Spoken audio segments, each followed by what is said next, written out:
কি এমন ভয়ঙ্কর ঘটনা একটি নিষ্পাপ শিশুকে এমন বিধ্বস্ত অবস্থায় এক রাতের আধারে অন্যের দরজায় আশ্রয় চাইতে বাধ্য করতে পারে?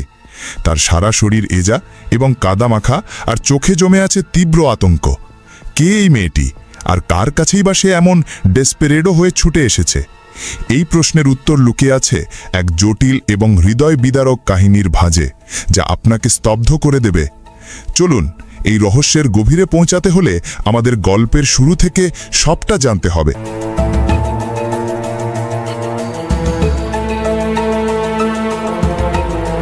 গল্পের কেন্দ্রে রয়েছে ইউন্নাম, সিওলের একজন দক্ষ এবং বিচক্ষণ মহিলা পুলিশ অফিসার। কিন্তু তার জীবনে নেমে আসে এক ঝড় যখন তার ব্যক্তিগত একটি পরিচয়, তার সমকামিতা প্রকাশ্যে চলে আসে। এ শাস্তি হিসেবেই যেন তাকে বদলি করে দেওয়া হয় শহরের কোলাহল থেকে অনেক দূরে এক শান্ত বিচ্ছিন্ন পাহাড়ি গ্রামের পুলিশ প্রধান হিসেবে। যেন এক নির্বাসনের সাজা ভোগ করতে শেষে পৌঁছায় এই জনবিচ্ছিন্ন পাহাড়ি গ্রামে। গ্রামে প্রবেশের মুখেই তার গাড়ির চাকা থেকে নোংরা জল ছিটকে গিয়ে লাগে একটি মেয়ের গায়ে।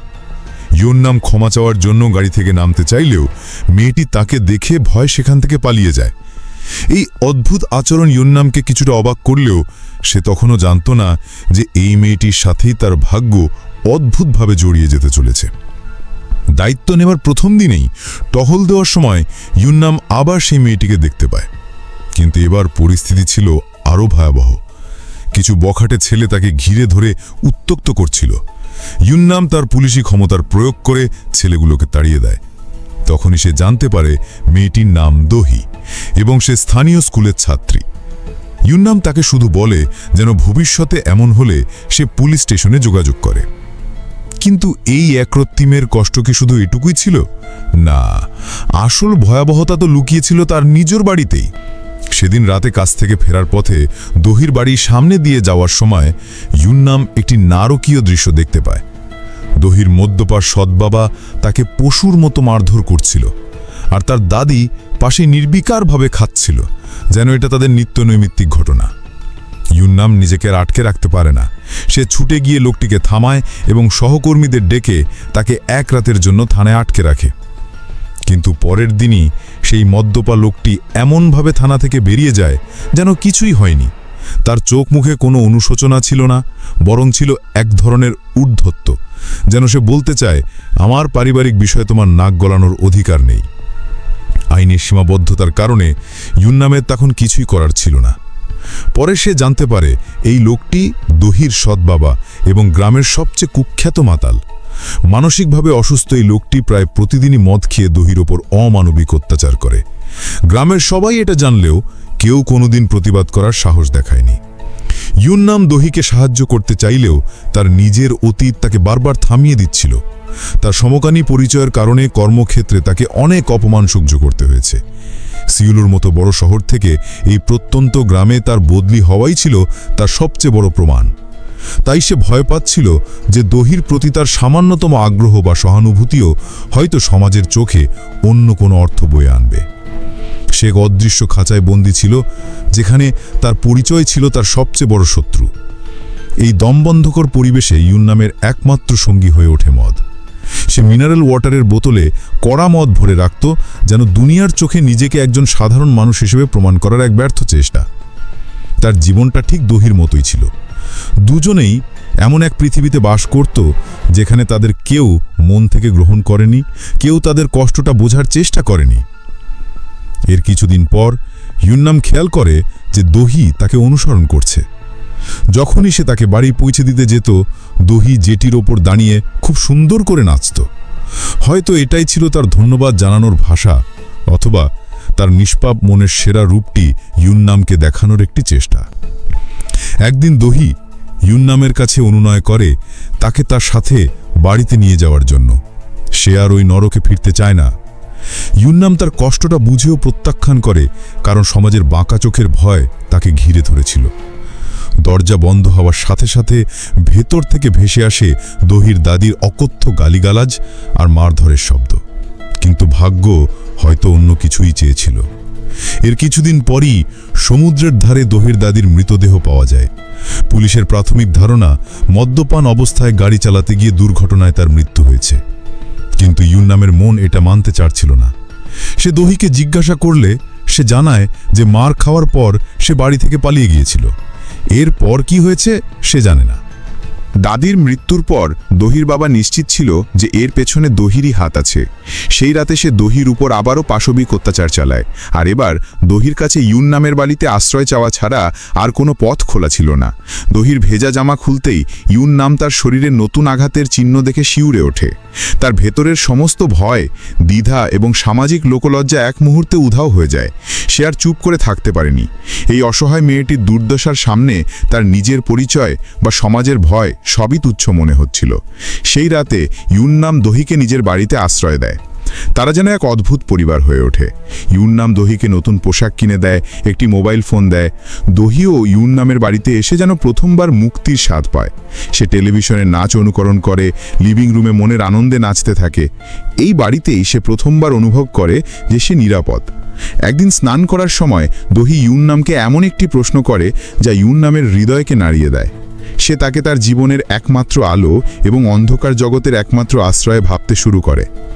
ঠিক যখন মনে হচ্ছিল তাদের জীবনটা হয়তো একটু একটু করে গুছিয়ে উঠছে, তখনই পুলিশ স্টেশনে এক অপরিচিত মহিলার আগমন হয়। এই মহিলাটি ছিল ইউন্নামের প্রাক্তন প্রেমিকা।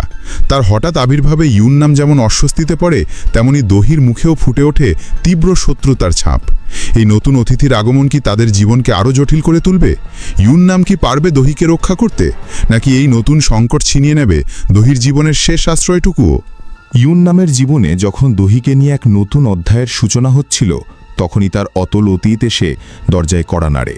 তার প্রাক্তন প্রেমিকা ফিরে এসেছে, যে সম্পর্ককে ইউন্নাম সমাজের ভয়ে, মানুষের কানাঘুষার কারণে পেছনে ফেলে আসতে চেয়েছিল। সমুদ্রের ধারে দুজনের নীরবতা যেন এক আসন্ন ঝড়ের পূর্বাভাস দিচ্ছিল। ইউন্নামের মন এখনও সেই পুরনো স্মৃতি ভুলতে পারেনি, কিন্তু তার ভয় তাকে আবারও দূরত্ব তৈরি করতে বাধ্য করছিল।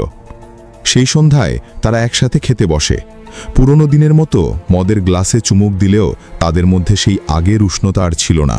ছিল শুধু একরাশ অভিমান আর না বলা কথা। প্রাক্তন প্রেমিকা সম্পর্কটা আবার জোড়া লাগাতে চাইলেও ইউন্নাম তাকে ফিরিয়ে দেয়। রাস্তায় তাদের মধ্যে শুরু হয় তুমুল ঝগড়া, আর সেই দুর্বল মুহূর্তে পুরনো আবেগ তাদের আবার এক করে দেয়। কিন্তু তাদের সেই চুম্বনের দৃশ্যটি দুর্ভাগ্যবশত দেখে ফেলে দহির সেই শয়তান সৎবাবা। তার কুটিল চোখে খেলে যায় এক নতুন ষড়যন্ত্রের ঝিলিক। বাড়ি ফিরে ইউন্নামের দুশ্চিন্তা আরও বেড়ে যায়। সে দরজা খুলতেই দেখে দহি তার পুলিশের ইউনিফর্ম পরে দাঁড়িয়ে আছে আর মিনতি করছে তাকে যেন ছেড়ে যাওয়া না হয়। ইউন্নামের প্রাক্তন প্রেমিকার আগমন দহিকে ভয় পাইয়ে দিয়েছিল। সে ভয় পাচ্ছিল তার জীবনের একমাত্র আশ্রয়টুকুও হয়তো কেউ কেড়ে নেবে।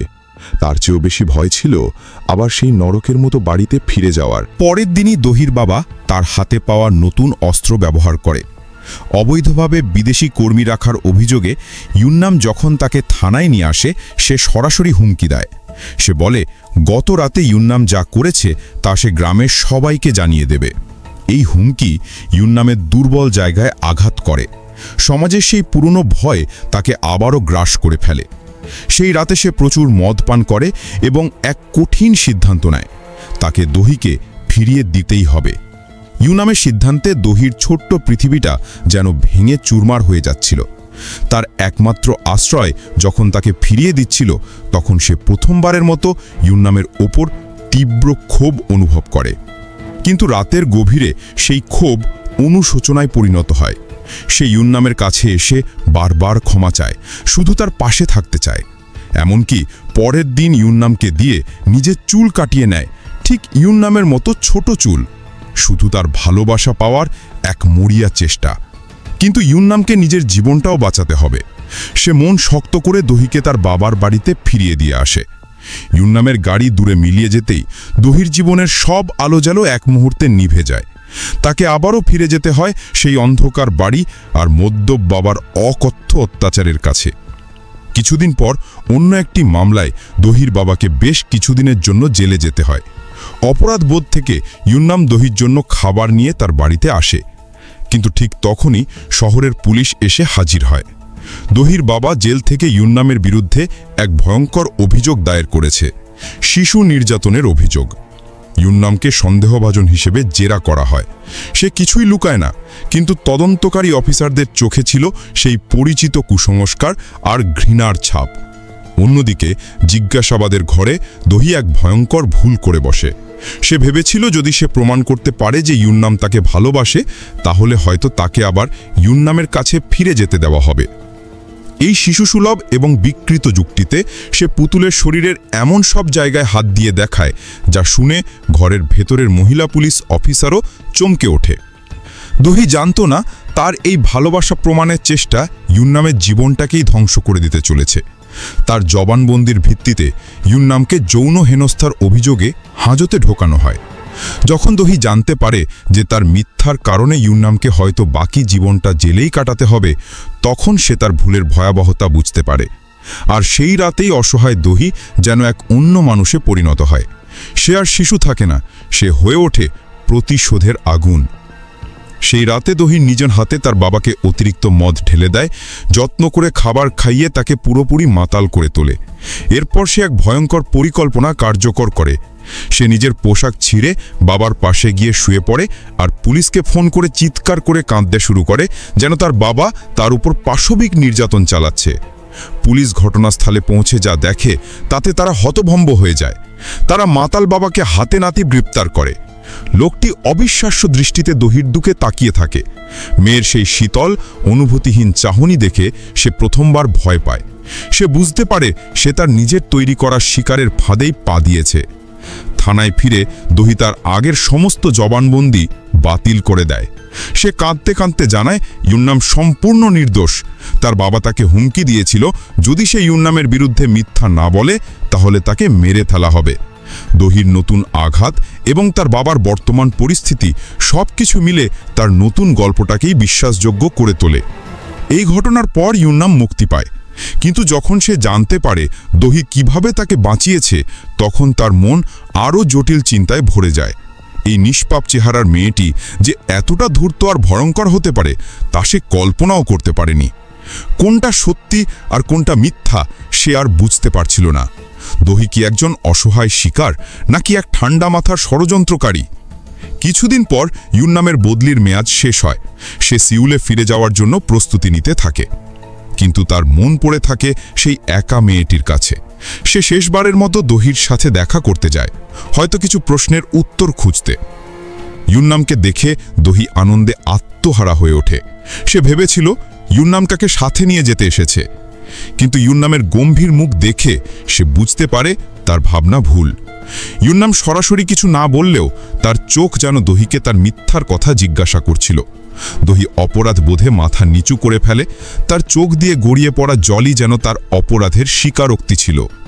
সত্যিটা বুঝতে পেরেও ইউন্নাম তাকে দোষারোপ করতে পারে না, কারণ সে জানত এই সমাজ আর পরিস্থিতি তাকে এমন হতে বাধ্য করেছে। ভারাক্রান্ত মন নিয়ে ইউন্নাম গ্রাম ছাড়তে শুরু করে। গাড়িতে তার সহকর্মী হঠাৎ বলে ওঠে, অন্য বাচ্চাদের জীবনের তুলনায় দহির জীবনটা ছিল নরকের মতো। মাঝে মাঝে তাকে শিশু মনে হতো না, মনে হতো বহু কষ্টে পোড়া খাওয়া এক ছোট্ট দানব। এই কথাটা ইউন্নামের বুকে তীরের মতো বিঁধে যায়। হ্যাঁ, এই পরিবেশে দহিকে একা ফেলে গেলে সে তো সত্যি একদিন দানবে পরিণত হবে। যে সমাজ তাকে রক্ষা করতে পারেনি, সেই সমাজ তাকে বিচার করার কে? তার একাকিত্ব আর যন্ত্রণা তাকে কোন পথে নিয়ে যাবে? ইউন্নাম আর এক মুহূর্ত দেরি না করে সে গাড়ি ঘুরিয়ে আবার ছুটে যায় দহির খোঁজে। সে তাকে খুঁজে পায় সেই জেটিতেই, যেখানে দহি মনের আনন্দে নাচত। এই জেটিটিই যেন ছিল দুটি জীবনের প্রতীক, একটি সীমাহীন নরকের দিকে নিয়ে যায়, আর একটা মুক্তির ছন্দে জীবনকে উপভোগ করতে শেখায়। সেই মুহূর্তে ইউন্নাম সমস্ত ভয়, সমস্ত সামাজিক কুসংস্কার আর লোকলজ্জাকে পেছনে ফেলে এক চূড়ান্ত সিদ্ধান্ত নিয়ে ফেলে। সে জানে এই পথ সহজ হবে না, কিন্তু সে এও জানে যে একটি নিষ্পাপ শিশুকে দানব হয়ে যাওয়ার হাত থেকে বাঁচানোর চেয়ে বড় কোনো ন্যায় বিচার হতে পারে না। গাড়িতে দলির ঘুমন্ত চেহারা দেখে মনে হয় সে যেন বহু যুগ পর সত্যিকারের শান্তি খুঁজে পেয়েছে। সে কোনো দানব নয়, সে শেষ পর্যন্ত একটা শিশুই, যার প্রয়োজন ছিল শুধু একটু ভালোবাসা আর আশ্রয়ের। ইউন্নাম তাকে নিয়ে এক নতুন ভবিষ্যতের দিকে এগিয়ে চলে, যেখানে হয়তো অনেক লড়াই অপেক্ষা করছে, কিন্তু সেখানে অন্তত একজন আরেকজনের পাশে থাকবে। এই পুরো গল্পটা দেখার পর হয়তো আপনার মনেও অনেক প্রশ্ন ঘুরপাক খাচ্ছে। দহি কি একজন শিকার নাকি এক ধূর্ত ষড়যন্ত্রকারী? ইউন্নাম কি একজন নায়ক নাকি সমাজের ভয়ে পালিয়ে বাঁচতে চাওয়া এক সাধারণ মানুষ? আসলে জীবনটা সবসময় সাদা বা কালো হয় না, এর বেশিরভাগ তাই ধূসর। এই সিনেমাটি আমাদের সেই কঠিন সত্যিটার মুখোমুখি দাঁড় করিয়ে দেয়। এটি আমাদের শেখায় কোনো মানুষকে বিচার করার আগে তার পরিস্থিতিটা বোঝা কতটা জরুরি। দহি যা করেছে তা হয়তো ভুল, কিন্তু যে ভয়ঙ্কর শৈশব সে পার করেছে, যে অমানবিক অত্যাচার সে সহ্য করেছে, তারপর তার কাছ থেকে আমরা আর কি আশা করতে পারি? সমাজ যখন কাউকে একঘরে করে দেয়, তার পরিচয় নিয়ে তাকে বারবার আঘাত করে, তখন তার ভেতরের আলোটা নিভে যেতে শুরু করে। ইউন্নাম এবং দহি দুজনেই ছিল এই সামাজিক কুসংস্কারের শিকার। একজন নিজের পরিচয় লুকাতে চেয়েছে, আর অন্যজন টিকে থাকার জন্য ভয়ঙ্কর পথ বেছে নিয়েছে। ইউন্নাম শেষ পর্যন্ত সমাজের ভয়ের ঊর্ধ্বে উঠে মানবতার হাত বাড়িয়ে দিয়েছিল। সে দহির মধ্যে লুকিয়ে থাকা দানবকে নয়, তার ভেতরের অসহায় শিশুটিকে বাঁচানোর সিদ্ধান্ত নিয়েছিল। এটাই ছিল তার আসল জয়। আমাদের চারপাশেও এমন অনেক দহি আছে যারা হয়তো নীরবে কষ্ট পাচ্ছে, যাদের ভেতরের কান্নাটা আমরা শুনতে পাই না। আসুন আমরা রঙিন চশমা দিয়ে পৃথিবীটাকে দেখা বন্ধ করি, বিচার করার আগে একটু বোঝার চেষ্টা করি। ভালোবাসার সহানুভূতিই পারে একটা মানুষকে ধ্বংসের হাত থেকে বাঁচাতে। এই ধরনের গভীর এবং শিক্ষণীয় মুভি এক্সপ্লেনেশন যদি আপনাদের ভালো লেগে থাকে, যা শুধু গল্পই বলে না, জীবনকে নতুনভাবে দেখতেও শেখায়, তাহলে অবশ্যই আমাদের চ্যানেলটিকে সাবস্ক্রাইব করে আমাদের পরিবারের অংশ হয়ে যান। ভিডিওটি ভালো লাগলে একটি লাইক দিন এবং আপনার মূল্যবান মতামত কমেন্টে জানাতে ভুলবেন না, কারণ আপনার প্রতিটি লাইক এবং সাবস্ক্রিপশন আমাদের এই ধরনের কাজ চালিয়ে যেতে কয়েক গুণ বেশি উৎসাহ প্রদান করে। ধন্যবাদ।